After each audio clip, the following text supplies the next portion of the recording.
Lecture 2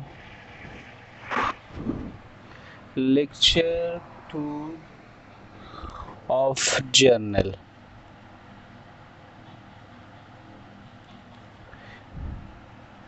इस video में हम लोग पढ़ने जा रहे हैं मॉडर्न अप्रोच से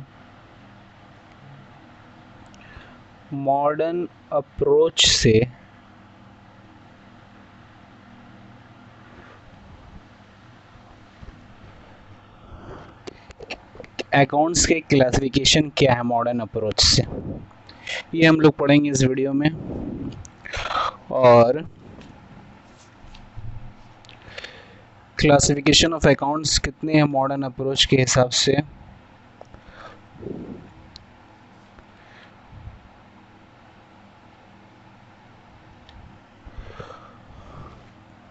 और उसमें कुछ हम एग्जाम्पल कंसिडर करेंगे, जो इलस्ट्रेशन करेंगे और फिर हम पूरा समरी पढ़ेंगे। समरी, इस 2 वीडियो का समरी हम डिस्कस करेंगे इस वीडियो में। चलिए तो हम लोग अपना मॉडर्न अप्रोच का थ्योरी पोर्शन पढ़ते हैं। तो चलिए अब हम लोग मॉडर्न अप्रोच के हिसाब से क्लासिफिकेशन ऑफ अकाउंट करने जा रहे हैं। कितने टाइप्स के अकाउंट होते हैं मॉडर्न अप्रोच के मुताबिक। चलिए हम लोग अपने नोट्स पर चलते हैं। According to modern approach of classification, accounts are of following types. Types of account, इस टेबल को आप लोग ध्यान से देखिए। Types of account, normal balance of account, account to be debited when there is account to be credit, कब हमें account debit करना और कब क्रेडिट करना है।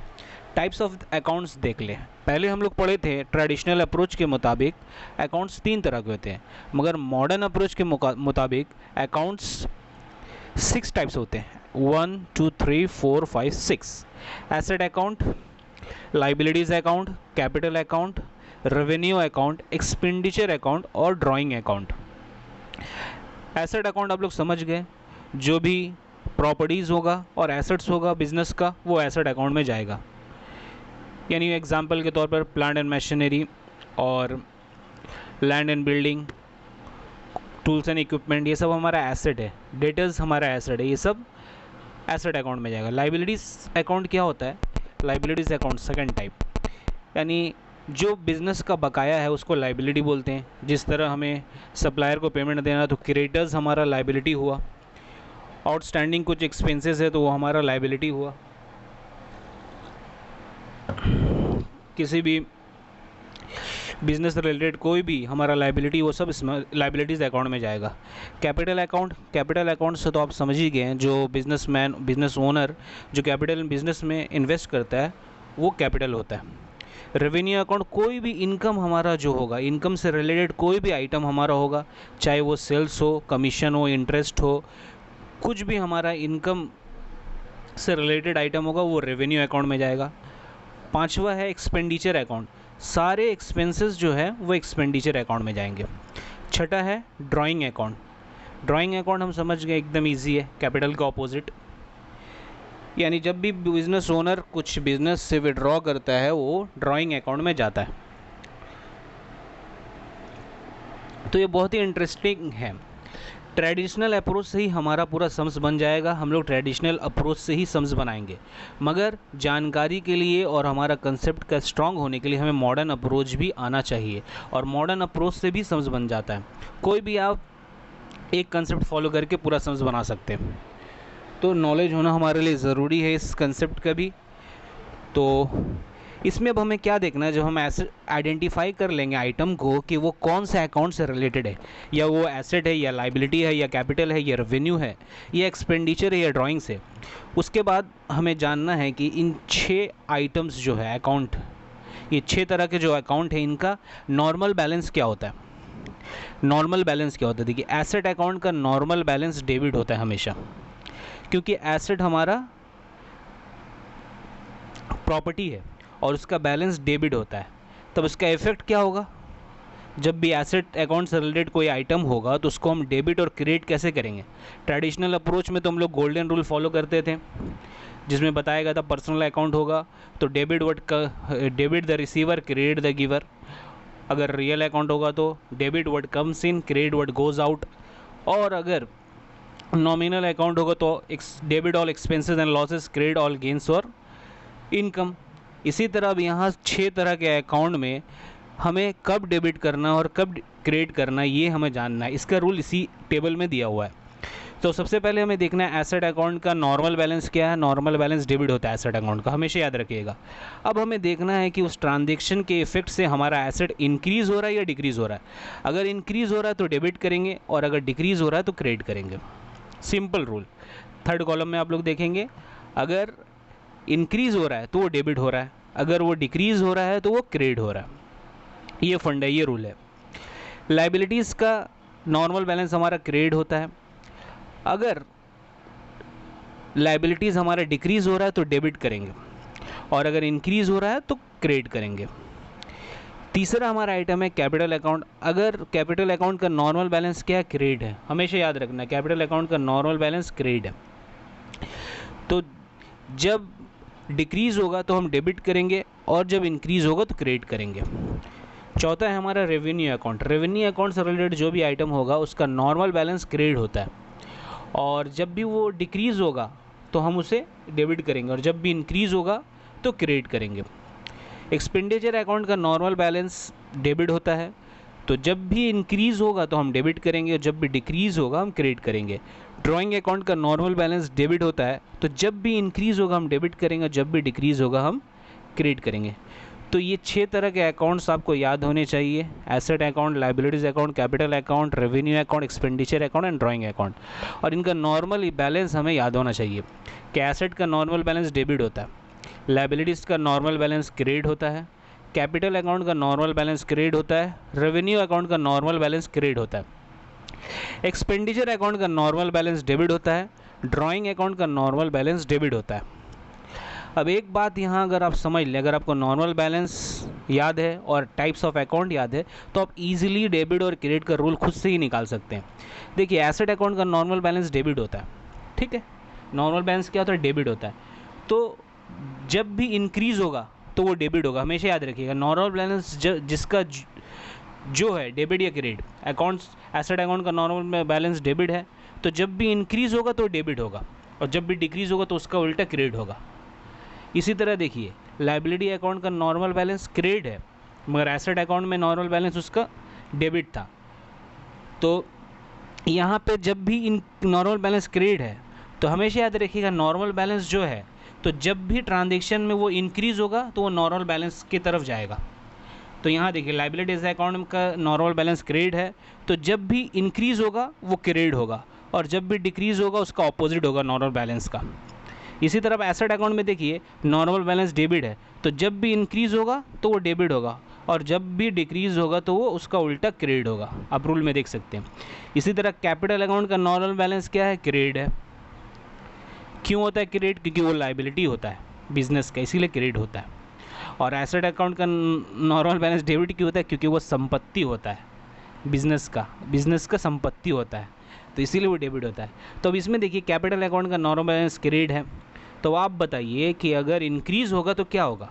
हमेशा रूल याद रखिए जब भी इंक्रीज़ होगा तो नॉर्मल बैलेंस की तरफ जाएगा। वो नॉर्मल बैलेंस क्रेडिट है तो वो क्रेडिट होगा इंक्रीज़ होने से और डिक्रीज़ होगा तो उसका उल्टा होगा, डेबिट होगा। इसी तरह रेवेन्यू अकाउंट का नॉर्मल बैलेंस क्रेडिट है तो जब भी इंक्रीज़ होगा तो वो क्रेडिट की तरफ जाएगा और जब भी डिक्रीज़ होगा तो उसका उल्टा। ये बहुत ही सिंपल रूल है डेबिट और क्रेडिट का निकालने का खुद से। मॉडर्न अप्रोच में ये होता है और ट्रेडिशनल अप्रोच में आपको याद कर लेना है, फॉर्मूला याद कर लेना है। अब देखिए एसेट अकाउंट क्यों डेबिट होता है, उसका नॉर्मल बैलेंस डेबिट होता है इसलिए कि वो संपत्ति होता है, एसेट्स होता है। और लाइबिलिटीज़ अकाउंट का नॉर्मल बैलेंस क्रेडिट क्यों होता है, क्योंकि वो जो है वो हमारा लाइबिलिटी होता है, देना होता है मार्केट में, इसीलिए हम उसे क्रेडिट दिखलाते हैं। कैपिटल अकाउंट क्रेडिट क्यों होता है, कैपिटल तो बिज़नेस का अपना है, मगर वो बिज़नेस का अपना नहीं है, वो बिज़नेस के ओनर ने इन्वेस्ट किया। हम अकाउंटिंग में हमेशा ये कंसिडर करते हैं कि बिज़नेस जो है वो अलग है और बिज़नेस का ओनर अलग है। इसको बोलते हैं सेपरेट एंटिटी कंसेप्ट। कुछ थ्योरी कंसेप्ट मैं बाद में डिस्कस करूँगा तो उसमें ये चीज़ आएगा। रेवेन्यू अकाउंट का नॉर्मल बैलेंस क्रेडिट क्यों होता है? हमेशा याद रखिएगा, पूरा इनकम जितने तरह का भी इनकम होगा उनका नॉर्मल बैलेंस हमेशा क्रेडिट होगा, हमेशा याद रखिएगा। और जितने एक्सपेंसेस होंगे उनका नॉर्मल बैलेंस डेबिट होगा। तो इसीलिए देखिए एक्सपेंडिचर अकाउंट का नॉर्मल बैलेंस डेबिट होता है। ड्राइंग्स अकाउंट अपोजिट है कैपिटल अकाउंट का। जब भी इन्वेस्ट करते हैं तो कैपिटल में जाता है, और जब भी हम ड्राइंग करते हैं, बाहर निकालते हैं बिजनेस से पैसा, तो उसे ड्राइंग बोलते हैं। इसलिए कैपिटल अकाउंट का नॉर्मल बैलेंस क्रेडिट था तो ड्राइंग अकाउंट का नॉर्मल बैलेंस डेबिट होगा, उसका उल्टा, क्योंकि ये ऑपोजिट आइटम है। अब इससे रिलेटेड हम सेम इलस्ट्रेशन जो हमने पहले किए थे ट्रेडिशनल अप्रोच से, अब उस ट्रांजेक्शन्स को हम करेंगे इस मॉडर्न अप्रोच के द्वारा। चलिए,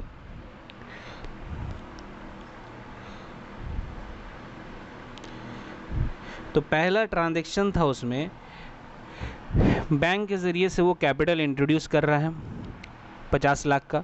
तो बैंक अकाउंट्स इन्वॉल्व कौन कौन से हैं? बैंक अकाउंट और कैपिटल अकाउंट। अब इनका नेचर क्या हो गया? बैंक क्या है? एसेट है। यहाँ पे देख लीजिए कंसेप्ट चेंज हो रहा है थोड़ा। पहले पर्सनल अकाउंट वहाँ लेते थे हम लोग, क्योंकि रेफ़र कर रहा था प्रोप्राइटर को, मगर बैंक हमारा एसेट है। क्यों एसेट है? क्योंकि उसके अंदर हमारा कैश होता है ना, बैंक में हमारा पैसा होता है ना, इसीलिए वो एसेट है, संपत्ति है वो बिज़नेस का। यहाँ पे मॉडर्न अप्रोच में ये कंसेप्ट हम लोग लेंगे, इसलिए वो एसेट है। यहाँ एसेट है तो एसेट का नॉर्मल बैलेंस क्या होता है? डेबिट होता है। और यहाँ पे क्या हो रहा है? इंक्रीज़ हो रहा है हमारा बैंक में बैलेंस, क्योंकि इन्वेस्टमेंट हो रहा है, तो इसीलिए वो इंक्रीज़ हो रहा है, इसीलिए हम उसको डेबिट करेंगे। तो जनरल एंट्री क्या बनेगा? और दूसरा आइटम है कैपिटल अकाउंट। कैपिटल क्या होता है? लाइबिलिटी होता है बिजनेस का, बिजनेस ओनर के प्रति। और कैपिटल अकाउंट का नॉर्मल बैलेंस क्रेडिट होता है, नॉर्मल बैलेंस क्रेडिट होता है, क्रेडिट होता है। यहाँ पे एक मिस्टेक हो चुका है, ये रीज़न में यहाँ डिक्रीज़ मैंने लिखा हुआ है नोट्स में, मगर ये दोनों ही इंक्रीज़ हो रहा है, क्योंकि बैंक में बैलेंस भी बढ़ रहा है और कैपिटल जो है हमारा एक लाइबिलिटी है वो भी इंक्रीज़ हो रहा है, इसीलिए हम उसको क्रेडिट कर रहे हैं। तो इसको करेक्ट कर लीजिएगा आप लोग।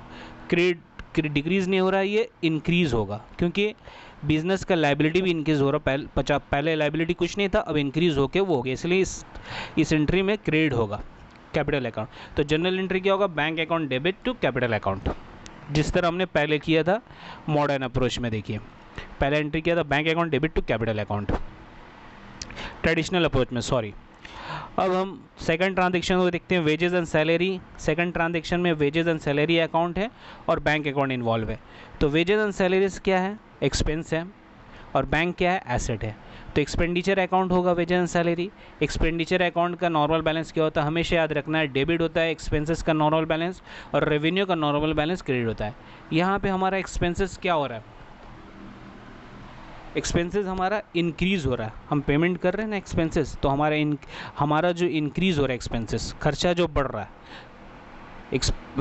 वेजेस एंड सैलरीज का लेजर में खर्चा और हम ऐड कर रहे हैं, क्योंकि हमने और इनकर किया, तो हमारा एक्सपेंसेस इंक्रीज़ हो रहा है, इसलिए वो डेबिट है। और बैंक में क्या हो रहा है? हमारा बैंक से पैसा जा रहा है तो वो डिक्रीज़ हो रहा है, इसीलिए, और इसीलिए हम उसको क्रेडिट कर रहे हैं, क्योंकि इसका नॉर्मल बैलेंस एसेट अकाउंट का डेबिट होता है, मगर यहाँ डिक्रीज़ हो रहा है, इसलिए हमने उसको क्रेडिट किया। तीसरा है बैंक अकाउंट। तीसरा ट्रांजेक्शन था, हमें कुछ रेंट मिल रहा है 2 लाख रुपया बैंक से, तो इसमें इन 2 अकाउंट्स इन्वॉल्व है, बैंक अकाउंट और रेंट अकाउंट। तो बैंक हमारा एसेट है, क्योंकि डेबिट करेंगे, क्योंकि इंक्रीज़ हो रहा पैसा, इसलिए हम डेबिट कर रहे हैं। रेंट हमें रेंट क्या है? रेवेन्यू है, रेंट हमारा रेवेन्यू है, इसीलिए रेवेन्यू का नॉर्मल बैलेंस क्या होता है? क्रेडिट होता है। तो नॉर्मल बैलेंस क्रेडिट होता है। यहाँ पे रेंट हमारा इंक्रीज़ हो रहा है, हमारा जो रेंट से इनकम है वो बढ़ा है, मिला है हमें, तो लेजर में रेंट का बैलेंस बढ़ेगा, इसीलिए उसे क्रेडिट करेंगे। तो एंट्री क्या होगा? Bank account debit to rent account. Purchase चौथा है, हमने परचेस किया है क्रेडिट में, तो इसमें इस ट्रांजेक्शन में 2 अकाउंट इन्वॉल्व है, परचेस अकाउंट और क्रेडिटर अकाउंट। परचेस क्या है? हमारा परचेस हमारा एक्सपेंस है, इसलिए वो एक्सपेंडिचर अकाउंट से रिलेट करेगा। और हमारा ये इंक्रीज़ हो रहा है कि हमने परचेस किया, तो परचेस का बैलेंस हमारा इंक्रीज़ हो रहा है, डेबिट होगा। क्योंकि इसका एक्सपेंडिचर अकाउंट का नॉर्मल बैलेंस डेबिट होता है, तो जब भी इंक्रीज़ होगा तो अपने नॉर्मल बैलेंस की तरफ जाएगा, तो ये डेबिट होगा। क्रेडिटर हमारा क्या है, लाइबिलिटी है, तो इसीलिए लाइबिलिटी अकाउंट होगा। लाइबिलिटी अकाउंट का नॉर्मल बैलेंस क्रेडिट होता है, यहाँ पे वो इंक्रीज़ हो रहा है इसीलिए उसे हम क्रेडिट करेंगे, तो हमारा एंट्री हो जाएगा purchase account debit to credit. ये इंक्रीज़ और डिक्रीज़ आपको समझने के लिए ये समझना होगा कि परचेस जो हमारा अभी तक का परचेस था 2 लाख रुपया मान लीजिए जनवरी महीना का, अब फरवरी महीना में जो हम और परचेस कर रहे हैं तो हमारा बैलेंस तो परचेस का इंक्रीज़ हो रहा है ना बुक्स ऑफ अकाउंट में। पहले 2 लाख का था, इस महीना 1 लाख का परचेस किया तो हमारा 3 लाख टोटल बैलेंस हो गया, इसीलिए वो इंक्रीज़ हो रहा है, इसीलिए हमने उसको डेबिट किया। बात समझ में आ रहा है। क्रेडिटर लाइबिलिटी, मान लीजिए क्रेडिटर हमारा पहले था 5 लाख रुपया, मगर इस 1 लाख का परचेस करने के बाद 6 लाख रुपये को, तो क्रेडिटर भी हमारा इंक्रीज़ हो रहा है ना, लाइबिलिटी हमें उसे पेमेंट देना है, तो इसीलिए क्रेडिट हो रहा है। इंक्रीज़ और डिक्रीज़ समझने के लिए आपको इफेक्ट समझना पड़ेगा, बिजनेस में उसका इफेक्ट क्या हो रहा है। उसके बाद हम लोग जा रहे हैं नेक्स्ट ट्रांजेक्शन पे। सेल हमने किया है और हमें पैसा मिला है बैंक में, तो bank account debit to sales account. Bank हमारा एसेट है और उसका बैलेंस नॉर्मल बैलेंस डेबिट है, तो इसमें क्या हो रहा है, पैसा हमारा बढ़ रहा है, हमको पेमेंट मिला है तो इंक्रीज़ होगा, क्योंकि नॉर्मल बैलेंस हमारा बढ़ेगा इसीलिए बैंक अकाउंट हमारा डेबिट होगा। दूसरा है हमारा सेल्स अकाउंट। सेल्स अकाउंट हमारा क्या है, रेवेन्यू है। सेल्स अकाउंट हमारा रेवेन्यू है, तो यहाँ पर सेल्स अकाउंट रेवेन्यू है और सेल्स हमारा बढ़ रहा है, क्योंकि हमने और सेल्स किया तो सेल्स हमारा बढ़ रहा है, उसका बैलेंस हमारा इंक्रीज़ हो रहा है, इसीलिए क्रेडिट होगा। रेवेन्यू अकाउंट का नॉर्मल बैलेंस क्रेडिट होता है, इसीलिए वो इंक्रीज़ हो रहा है, तो अपने नॉर्मल बैलेंस की तरफ जाएगा, वो क्रेडिट होगा। तो ये हमारा डन हो चुका है। अब यहाँ पे कुछ आइटम्स के बारे में मैंने लिखा है और उसको बताया है इस टेबल में कि वो क्या है टाइप्स ऑफ अकाउंट और उनका रीज़न क्या है, क्यों हम उसे उस टाइप्स में क्लासीफाई कर रहे हैं। इसको हम लोग जल्दी से देख लेंगे। प्लांट एंड मशीनरी क्या होता है, ये हमारा रियल अकाउंट होता है क्योंकि ये एसेट है, ये ट्रेडिशनल अप्रोच से हम लोग जा रहे हैं। परचेज हमारा क्या होता है, नॉमिनल अकाउंट होता है क्योंकि ये एक्सपेंसेस है। तीसरा आइटम है इन्वेस्टमेंट, हम कहीं पे इन्वेस्ट करते हैं तो वो हमारा एसेट होता है। ये कौन सा एसेट हमारा कौन सा अकाउंट होता है, रियल अकाउंट। बैंक कौन सा अकाउंट होता है, पर्सनल अकाउंट, क्योंकि पर्सन्स का नेम है इसमें इन्वॉल्व और वो रिप्रेजेंट करता है ओनर को। Provision for bad and doubtful डेप्ट, कुछ बिजनेस में नुकसान हो जाता है, पैसा हमारा डूब जाता है तो उसके लिए हम प्रोविज़न बनाते हैं, तो वो नॉमिनल अकाउंट में जाता है क्योंकि वो एक्सपेंस हमारा होता है, बिजनेस में चार्ज करते हैं हम उसे। Tata iron and steel company limited एक कंपनी का नाम है, नेम ऑफ अ बिजनेस, इसलिए वो पर्सनल अकाउंट होगा। रेंट एक्सपेंस और गेन है इसलिए वो नॉमिनल अकाउंट होगा। Land and building real account होता है क्योंकि वो लैंड एंड बिल्डिंग एसेट है, ये हम लोग पहले भी पढ़ चुके हैं, मगर इस इलस्ट्रेशन में कुछ आइटम्स दिए हैं हमारे नॉलेज को बढ़ाने के लिए, आप उसे रेफ़र करेंगे। कैरेज आउटवर्ड क्या होता है, कैरेज आउटवर्ड जब हम गुड्स बेचते हैं और डिलीवरी करते हैं अपने कस्टमर के एड्रेस पे, तो एक्सपेंस जो होता है ले जाने का, जो कुरियर का एक्सपेंस होता है, उसको कैरेज आउटवर्ड बोलते हैं क्योंकि हमारे बिजनेस प्लेस से वो आउटवर्ड हमारे कस्टमर के बिजनेस प्लेस पे जा रहा है, इसलिए एक्सपेंसेस है। कैपिटल अकाउंट हमारा कैपिटल पर्सनल अकाउंट होता है, पढ़ चुके हम लोग। लीज होल्ड प्रॉपर्टी, ये एक तरह का एसेट है, कुछ प्रॉपर्टीज़ को हम रेंट पे देते हैं तो उसको लीज होल्ड प्रॉपर्टी बोलते हैं, ये रेंट पे लेते हैं हम लोग तो वो भी लीज होल्ड प्रॉपर्टी है, लीज पे लेते हैं, तो ये रियल अकाउंट है। ट्रेडमार्क, ये भी एक एसेट है, हम अपने लोगों को रजिस्टर करते हैं तो वो एक ट्रेडमार्क बन जाता है, हमारा ब्रांड हो जाता है। जिस तरह आपने देखा होगा सोनी के आइटम्स, सोनी कंपनी के आइटम्स पे एस बना हुआ होता है, वो उसका ट्रेड का मार्क है, तो ये रियल अकाउंट में जाएगा। रिटर्न आउटवर्ड क्या है, जब हम परचेस करते हैं और कुछ रिटर्न करते हैं तो उसको परचेस रिटर्न बोलते हैं या रिटर्न आउटवर्ड बोलते हैं, तो ये एक एक्सपेंस है हमारा, तो ये नॉमिनल अकाउंट में जाएगा। रिटर्न आउटवर्ड एक्सपेंस का अपोजिट, इसीलिए फिर भी ये हमारा नॉमिनल अकाउंट में जाएगा। परचेज इंपोर्ट ड्यूटी एक्सपेंस है हमारा, नॉमिनल अकाउंट में जाएगा। जब हम दूसरे कंट्री से कुछ गुड्स मंगाते हैं इंडिया में तो हमें इंपोर्ट ड्यूटी पे करना पड़ता है, इसलिए वो नॉमिनल अकाउंट है। प्रोविज़न फॉर डिप्रिसिएशन, ये एक्सपेंस है, डिप्रिसिएशन के लिए हम लोग प्रोविज़न चार्ज करते हैं प्रॉफिट एंड लॉस अकाउंट में, तो ये नॉमिनल अकाउंट होगा। ये हमारा डुअल एस्पेक्ट ऑफ ट्रांजेक्शन्स का और टाइप्स ऑफ अकाउंट और rules of debit and credit पूरा कंप्लीट हो चुका है। अब हम कुछ सम्स करेंगे तो हमारा कंसेप्ट पूरा फुल्ली स्ट्रांग हो जाएगा। और एक बात है, मॉडर्न अप्रोच में कुछ कन्फ्यूजन आपको हो सकता है, तो जैसे धीरे धीरे आप सम्स करेंगे ना, वो सारा डाउट आपका क्लियर हो जाएगा, फिर आप उसको दोबारा करेंगे तो कंसेप्ट आपका स्ट्रांग होगा। हमेशा याद रखिए हर चैप्टर को आपको 3 बार करना है एग्ज़ाम के लिए, और एग्ज़ाम से पहले 2 बार रिवीजन करना है। कंसेप्ट स्ट्रांग करने के लिए 3 बार हर चैप्टर को करना है आपको। हर सम्स को करना आपको ज़रूरी नहीं है बार बार, आप उसे देख लेंगे और 2-3 सम्स मास्टर इलस्ट्रेशन आप कर लेंगे तो वो इनफ है। और एग्ज़ाम से पहले 2 बार कंप्लीट रिवीजन करना ज़रूरी है। तो 5 टाइम्स फुल्ली आपका पढ़ना होगा सारा चैप्टर्स को एग्ज़ाम से पहले। और रिटन हमेशा याद रखिएगा, सिर्फ देख के आप आगे नहीं बढ़ेंगे, कम से कम 2 या 3 सम ज़रूर हर चैप्टर से, एटलीस्ट 2 सम ज़रूर आप प्रैक्टिकली सॉल्व करेंगे, वरना वो आपके दिमाग में रहेगा मगर प्रैक्टिकल करने में गलती हो जाएगा। Okay, that's all for this video. चलिए अब हम लोगों ने जो इस वीडियो में जो अभी तक पढ़ा है उसका एक समरी बनाते हैं कि हमने इस वीडियो में क्या क्या पढ़ा। इससे हमारा एक क्विक रिवीजन भी हो जाएगा पूरे वीडियो का, और बहुत ही ईजी है ये, आप लोग एक बार फिर से इसे देख लीजिए। सबसे पहले हम लोगों ने पढ़ा इस वीडियो में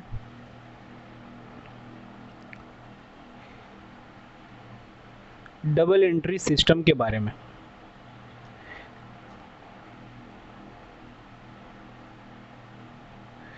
डबल एंट्री सिस्टम के बारे में हम लोगों ने पढ़ा।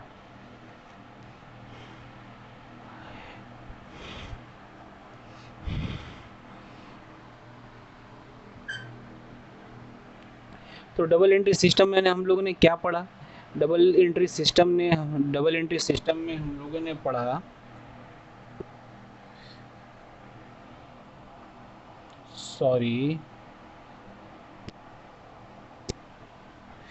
डबल एंट्री सिस्टम में हम लोगों ने पढ़ा कि हर ट्रांजैक्शन का डुअल एस्पेक्ट होता है। डुअल एस्पेक्ट्स ऑफ ट्रांजैक्शन, कि हर ट्रांजैक्शन का डुअल एस्पेक्ट होता है, डेबिट और क्रेडिट, और total debit equal to total credit.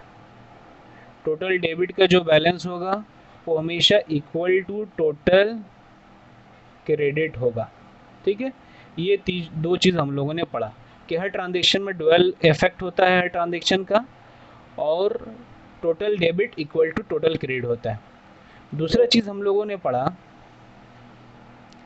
कि अकाउंट्स जो होते हैं, classification of account, classification of accounts हम लोगों ने पढ़ा।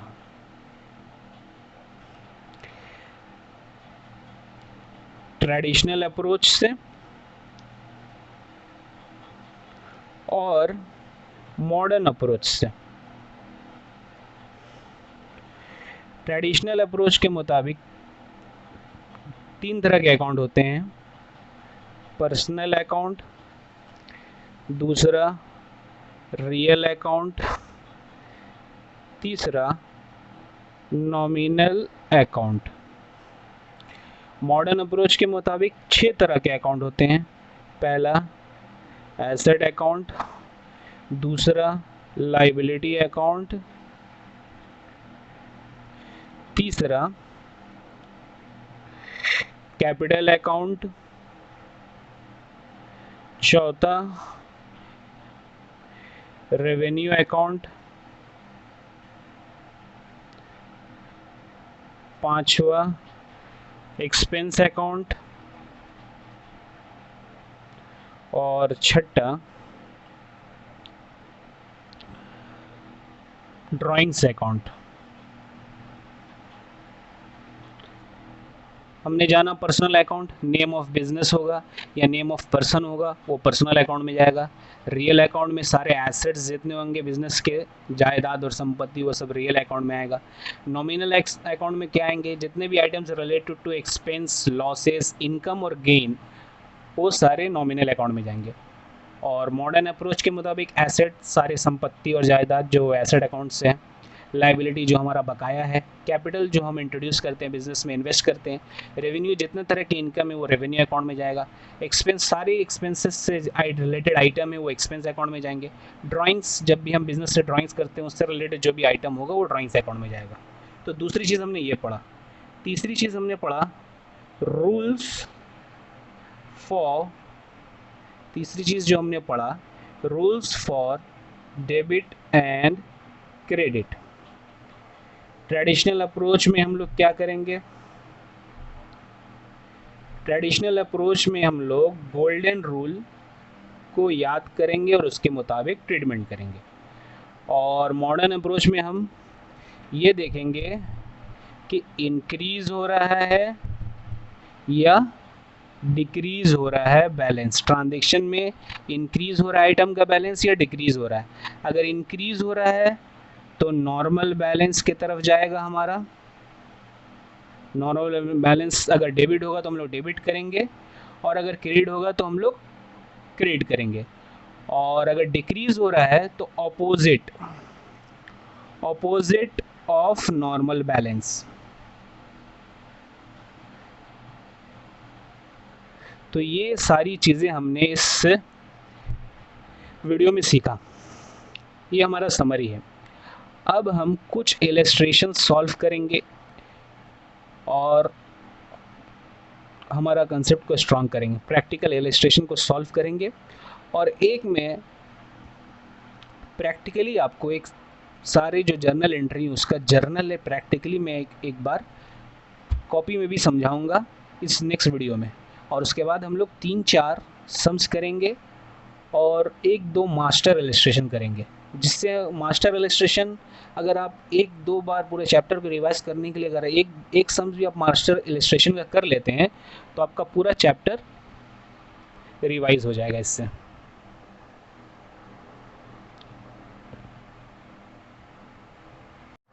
तो ये चीज़ें हमने सीखी इस चैप्टर में। Double entry system, classification of accounts according to traditional and modern approach, कितने तरह के अकाउंट है, टाइप्स ऑफ अकाउंट 3 and 6, और rules for debit and credit और इंक्रीज। और उसके बाद हमने कुछ प्रैक्टिकल इलस्ट्रेशंस किए। प्रैक्टिकल इलस्ट्रेशन सॉल्व किए हमने, सॉल्व किए।